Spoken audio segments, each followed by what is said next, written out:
Hello guys! Hello! This is for Libra. Welcome dito sa aking channel, Libra.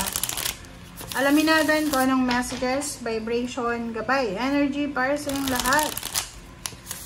This is the last 2 weeks of November.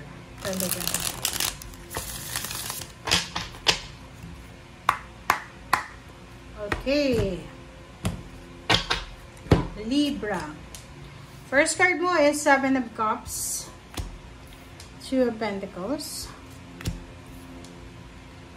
the Fool, 9 of Wands,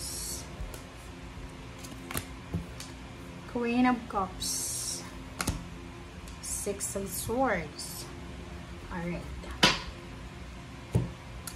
Okay guys, kung makikita mo dito, simulan natin dito.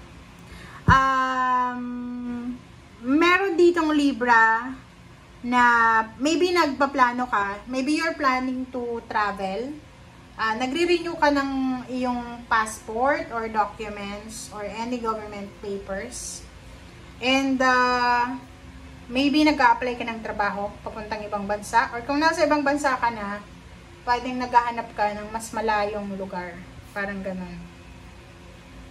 Meron ditong Libra na gusto yung makawala, gusto mong i-release ang sarili mo sa isang obligation. Sa obligation, parang gano'n.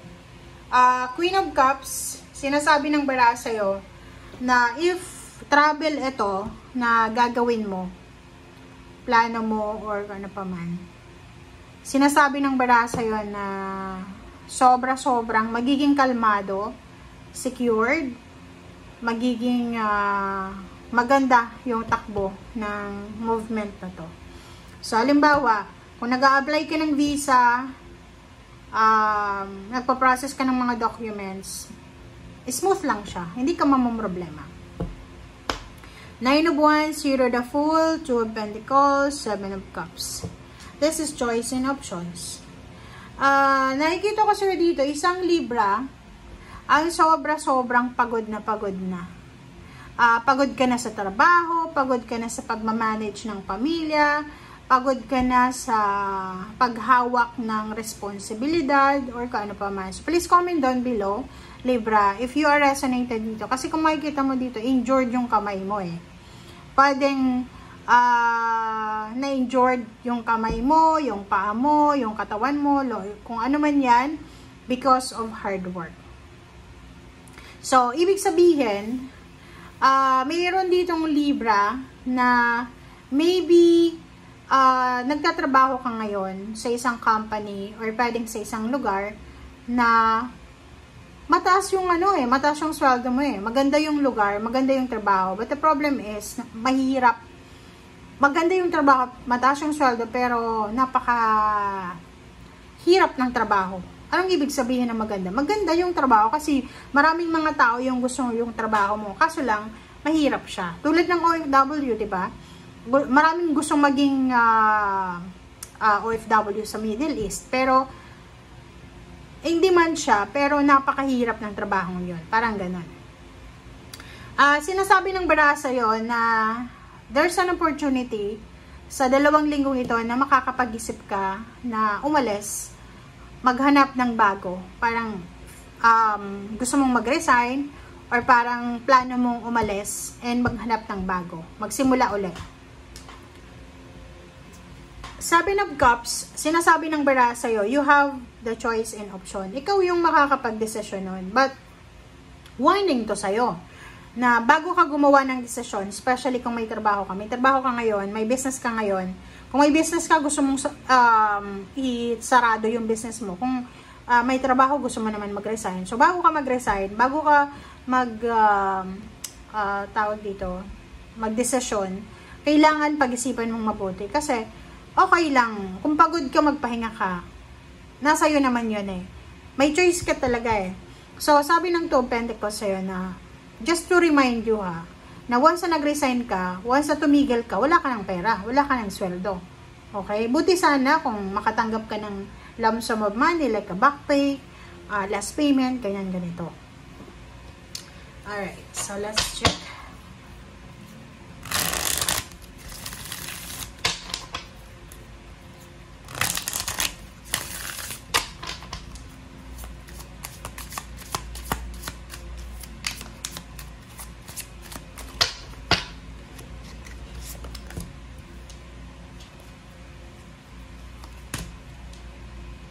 Okay, Hierophant and the Sun. Wow! You're lucky. Okay? Swerteng-swerte ka. Kasi unang-una, you are supported. Suportado ka ng mga taong talagang nagmamahal sa'yo. Suportado ka ng mga taong talagang maganda yung ano nila eh. Maganda yung plano nila. Or parang sila yung mga tao na makakatulong sa'yo para makamit mo yung talagang kaligayahan. So, sinasabi ng bara sa'yo dito, Libra, na konting tiis pa siguro. Huwag kang munang sumuko.